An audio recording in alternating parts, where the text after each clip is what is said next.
What if I told you the single most common piece of advice for boosting your energy, you know the one, the 30-minute power nap, is not only wrong, but it's actively sabotaging your performance? You heard me correctly. That midday slump buster you rely on, it might be the very reason you feel groggy, unfocused, and even less productive for hours afterward. In fact, research shows that waking up from a 30-minute nap can impair your cognitive performance by up to 50% for the next hour. Yeah, there's a hidden danger lurking in that specific time frame, a neurological trap that most people just fall into without ever knowing why.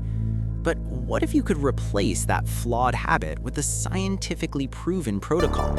A method so precise it's used by NASA astronauts and elite performers to unlock peak mental clarity and energy on demand. Stay with me, because in this video, I'm going to reveal the 2 perfect napping durations that are backed by science. And more importantly, I'll show you exactly how to choose the right one for your specific needs and completely change the way you rest and recover forever. So, why is that 30-minute nap the enemy of productivity?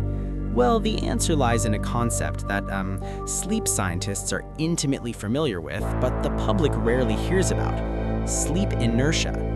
And to understand sleep inertia, we first need to understand the basic architecture of our sleep. Think of falling asleep not as flipping a switch, but more like descending a staircase. When you first close your eyes, you enter stage 1 sleep, which is very light. It's that floaty in and out state. After a few minutes, you descend into stage 2. And here, your brain activity slows down and you become disengaged from your surroundings. Now, these first 2 stages, which take about 20-25 minutes to get through, that's what we call light sleep. But right around the 25 to 30-minute mark, a critical shift happens. Your brain begins to enter stage 3, or slow wave sleep. This is deep sleep. Emphatically, this is the stage for physical repair, growth hormone release, and flushing out metabolic waste from the brain. It's an absolutely vital restorative process. Now, here's the problem with the 30-minute nap.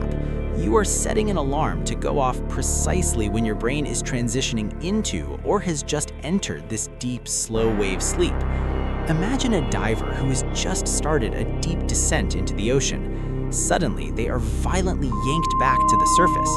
The disorientation, the confusion, the physical shock, that's a perfect metaphor for what's happening to your brain. This is sleep inertia, and it's not just feeling a little groggy. No, it is a measurable state of cognitive impairment. Your reaction time slows down, your decision-making is clouded, and your short-term memory is, it's shot.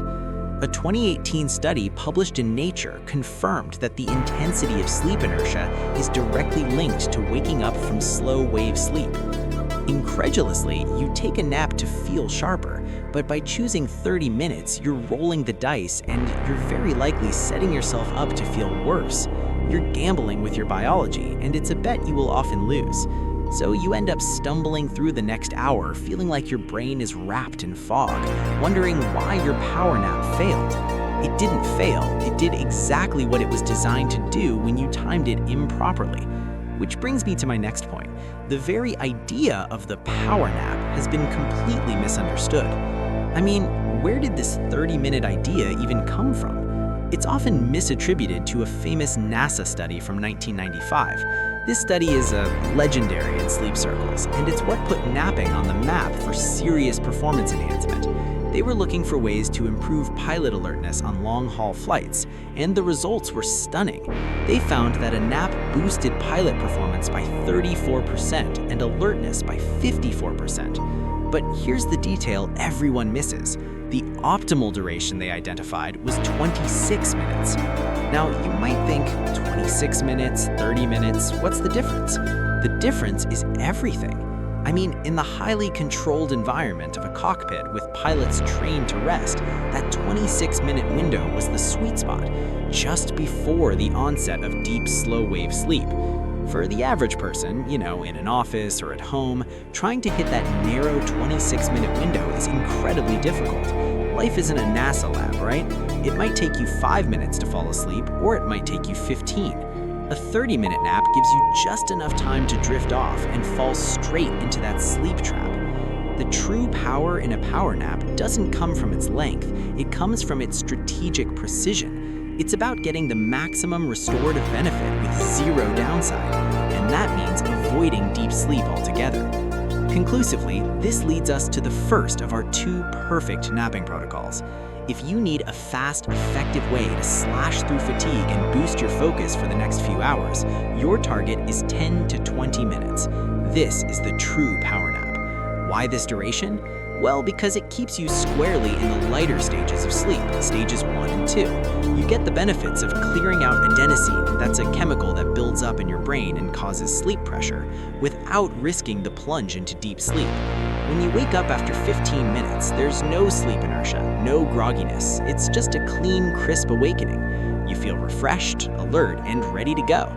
Think of it as a quick system reboot for your brain. Here's a pro-level tip to make this even more effective: the caffeine nap, or cappuccino. The science is brilliant. You drink a cup of coffee or an espresso right before you take your 20-minute nap.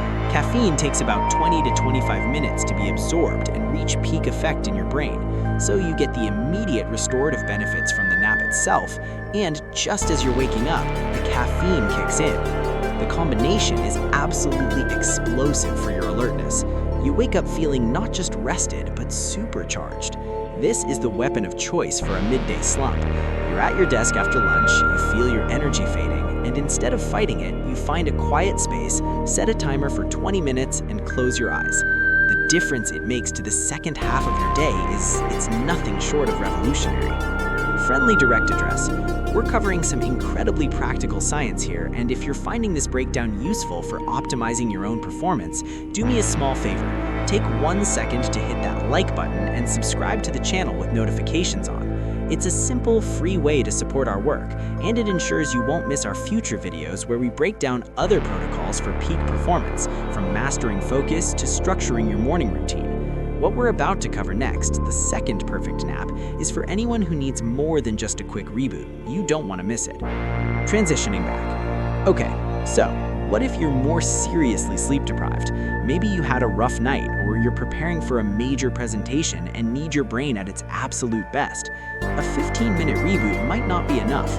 You need deep restoration. This is where our second perfect protocol comes in, the 90-minute nap.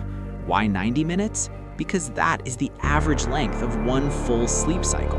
During these 90 minutes, your brain will journey down that staircase through light sleep into deep, slow wave sleep for physical restoration, and then it will come back up into REM sleep. REM, or rapid eye movement sleep, is crucial for memory consolidation, learning, and creativity.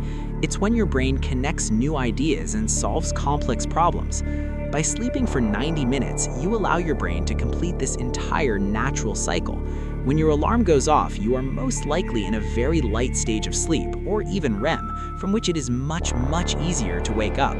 You avoid the sleep inertia trap completely because you're not interrupting the deep sleep stage. Clarifying, think of the 15-minute nap as clearing your computer's RAM for a quick speed boost. The 90-minute nap is like running a full system defragmentation and update. It organizes your files, your memories, and enhances the long-term function of your system.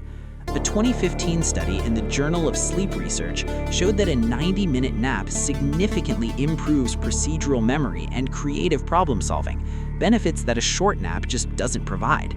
This is your tool for deep cognitive recovery. If you have the time on a weekend or a flexible afternoon, a 90-minute nap can feel almost as restorative as a full night's sleep. It can literally make you smarter and more creative for the rest of the day. Firmly, the key is intentionality. Don't just lie down and hope for the best. Choose your protocol. Am I looking for a quick tactical energy boost? That's a 10 to 20-minute nap. Am I looking for deep cognitive recovery and memory enhancement? That's a 90-minute full cycle nap. The 30-minute nap is a no man's land. It's a biological gamble, and by understanding the science, you can stop gambling and start being strategic. So, let's bring this all together. We've learned that the popular 30-minute nap is a dangerous trap, often plunging you into deep sleep and causing severe sleep inertia that tanks your performance. The solution isn't to stop napping, it's napping smarter.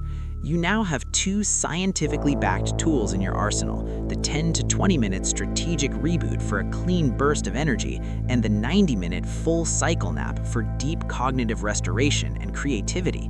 So, my question for you is this: which napping mistake have you been making, and which of these two protocols are you going to implement first? Share your experience and your plan in the comments below. I read every single one. Thank you for your time and for your commitment to improving yourself. Now, go have a strategic nap.